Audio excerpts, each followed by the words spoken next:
ஓம் சக்தி அங்காளம்மா, ஓம் சக்தி அங்காளம்மா, ஓம் சக்தி அங்காளம்மா. உலகம் பிறக்கும் முன் ஒரு நாழி முன் பிறந்தால், கலியுகம் பிறக்கும் முன் கால் நாழி முன் பிறந்தால், சூரியன் சந்திரன் இல்லாத நாட்டிலே முந்தி பிறந்தால், மூவரை ஈண்டெடுத்தால், செத்து பிழைத்தால், சிவனுக்கே பாரியானால், மாண்டு பிழைத்தால், மறுரூபமான மாயசக்தி எங்கள் ஆதிசக்தி, எங்கள் அங்காள பரமேஸ்வரி. சிவசிவ என்கிற தீவினையாளர், சிவசிவ என்றிட தீவினை மாறும், சிவசிவ என்றிட தேவருமாவார், சிவசிவ என்னை சிவகதிதானே. ஐந்து கரத்தனை ஆணை முகத்தினை இந்திரன் இளம்பிறை போலும் ஏற்றினை, நந்தி மகந்தனை ஞான கொழுந்தினை புந்தியில் வைத்தடி போட்டுகின்றேனே. நீங்கள் பார்த்துங்கிறது உலக புகழ்பெற்ற 51 சக்தி பீடங்களில் தலைமை பீடமாக இருக்கின்ற மேல்மலை அருள்மிகு அங்காள பரமேஸ்வரிய ஊஞ்சல் தாலாட்டமனை தான் நீங்கள் பார்த்துட்ருக்கீங்க.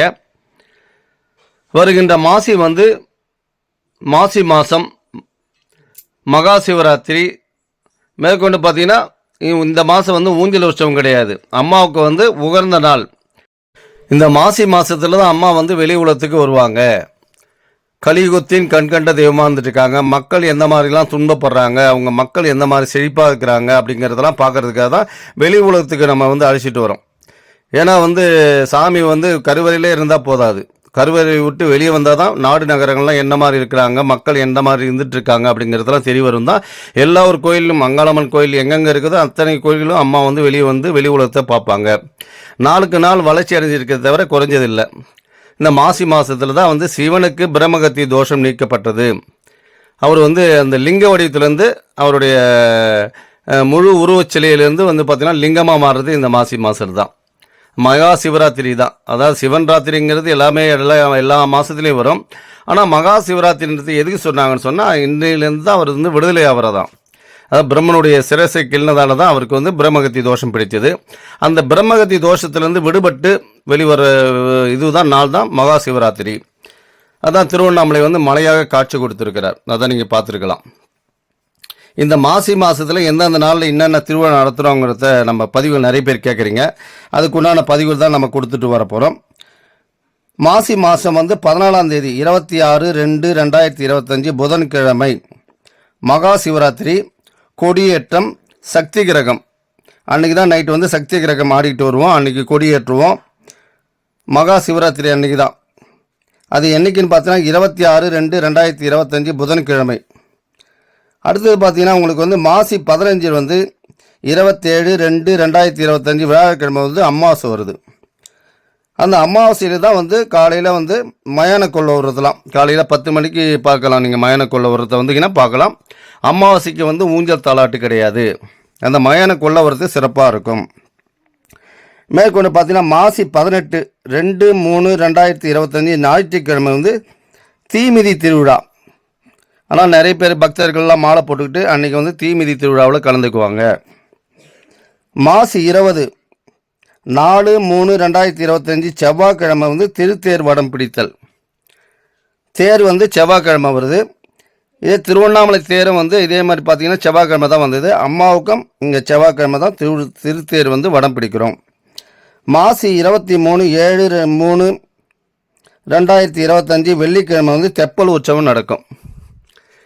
இது முக்கியமான திருவிழாவில் இது நான் சொன்ன திருவிழா மொத்தம் 13 நாள் திருவிழா.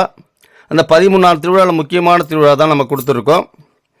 ஏன்னா அந்த மயனை கொல்ல விடுறது சிறப்பாக இருக்கும். சக்தி கிரகம் ஆடிக்கிட்டு வருவாங்க, அதுவும் சிறப்பாக இருக்கும். தீமிதி திருவிழா அதுவும் சிறப்பாக இருக்கும். தெப்பல் உற்சவம் இதெல்லாம் சிறப்பாக இருக்கும். இந்த நாளில் நீங்கள் கலந்துக்கினீங்கன்னா உங்களுக்கு ஏற்ற மாதிரி எந்த நாளில் வரணுன்றது நீங்கள் ஒரு கணக்கு போட்டு வந்தீங்கன்னா போதும்.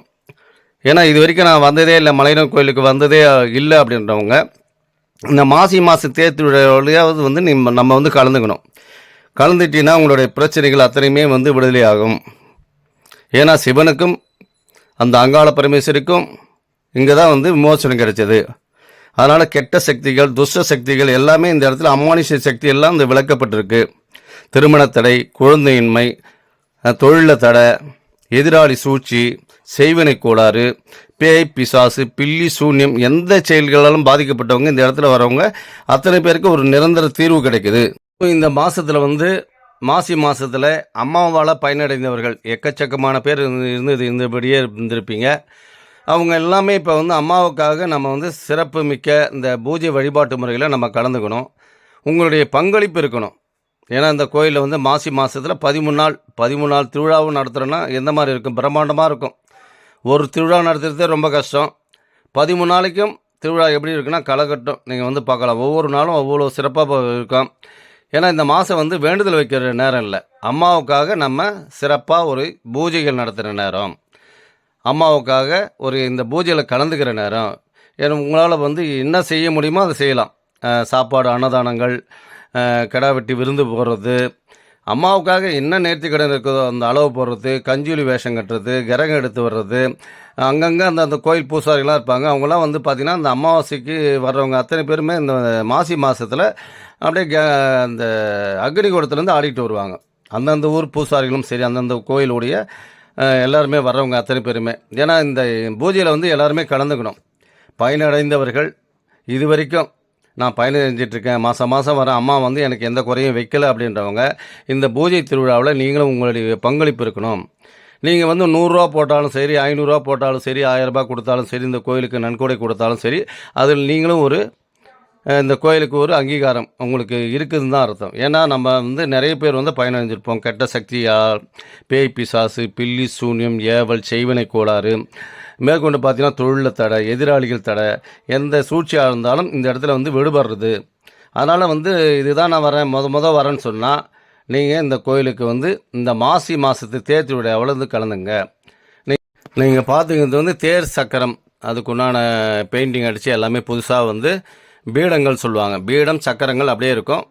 மற்றது எல்லாமே புதுசாக தான் வரும். பனைமரம், காட்டுவா மரம், நிறைய மரங்கள் அதில் வந்து புதுசாக செஞ்சு தான் வந்து அம்மாவுக்காக அலங்கரிக்கப்பட்டு புதுசாக தான் வரும். இது மரத்தேர் சொல்லுவாங்க, மாயத்தேர்னு சொல்லுவாங்க. ஏன்னா அம்மாவுக்கு வந்து அன்றைக்கி அந்த தேர் திருவிழாவில் மட்டும்தான் வருவாங்க. அந்த உகரம் தணிஞ்ச பிறகு அந்த எல்லாம் போட்ட அந்த மரத்தால் செய்யப்பட்ட தேரை உடனே பிரிச்சுருவோம்.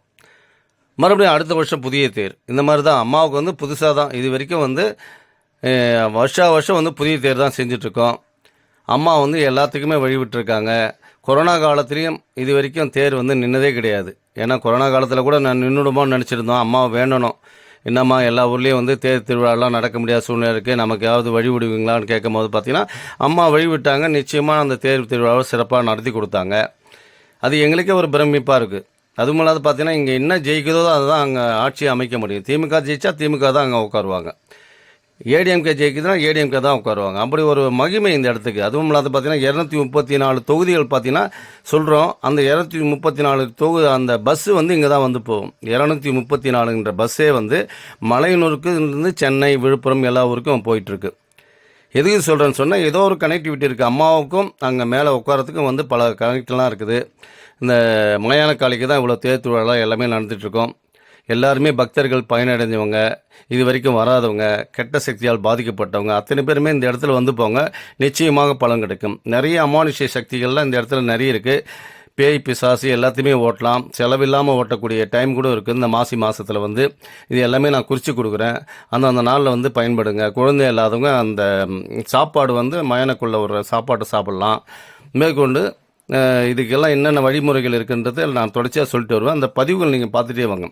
தொடர்ச்சியான அந்த பதிவுகள் பார்த்துட்டே வந்தீங்கன்னா தான் இந்த ஊரில் என்னென்ன திருவிழா நடத்துகிறோம், எந்தெந்த நாளில் என்னென்ன நடக்குது, என்னென்ன அப்படிங்கிறது தொடர்ச்சியாக பதிவுகள் கொடுத்துட்டு வருவோம். நன்றி, வணக்கம். மேல்மலையின் தலைமை பூசாரி பூபதி ராஜா.